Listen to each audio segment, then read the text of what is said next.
ሰላም አበረታቱኝ። አዲስ ቻናል ነው። ሰብስክራይብ አድርጉ፣ አበረታቱኝ። መዳም ቅመሞች አበረታቱኝ፣ ሰብስክራይብ አድርጉ።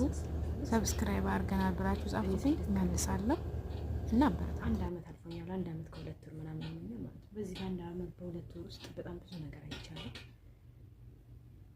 ማለቴ አሁን ያለሁበት በቃ ማለት በጣም ስራ ከባድ ነው። በጣም መታመም አለ። በጣም ማለት ጭንቀት፣ ሁሉም ነገር አለ።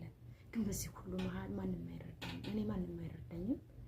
ሁሉም እንደዛ ነው ብዬ ነው የማስበው። እና ደግሞ ማለት ማድረግ የሌለብን ነገር ለመዳሞቻችን ማድረግ የሌለብን ነገር አንደኛ አንዱን ስራ እየሰራን አንደኛው ጋር ሲጠሩን ያኛውን ሳንጨርስ እዛኛው ጋር መሄድ እንደሌለብን መንገር ወይም ማሳወቅ አለብን። ሁለተኛ እኛ በምንፈልገውና ለእኛ በሚመቸን መልኩ እንጂ እነሱ ባዘዙን መንገድ ስራ መስራት የለብንም ብዬ አስባለሁ።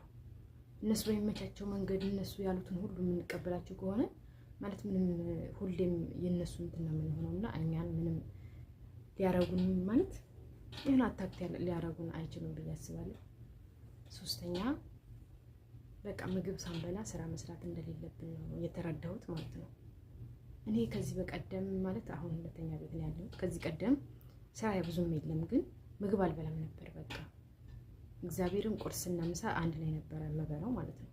እና በጣም ስራ የለም፣ ግን በጣም ተጎድቼ ነበረ። በቃ ፊቴ ምናምን በጣም እንትን ብዬ ነበረ። አሁን ግን ምግብ ሳልበላ ስራ አልሰራም። እና ደግሞ አንዱን ስራ ሳልጨርስ አንደኛው ጋር ሲጠሩኝ አልሄድም ማለት ነው።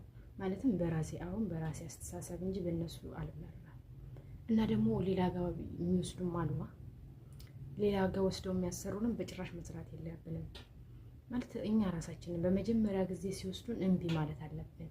እዚህ ቦታ እንሂድ ሲሉ እምቢ ማለት አለብን። በቃ ብዙ ነገር አለ ብቻ ማለት እንደኛ ሀገር ሰው አይደለም። አንዳንድ ደህናም እንዳለ አንዳንድ መጥፎም አለና በጣም ከባድ ነው። ብቻ አበረታተኝ።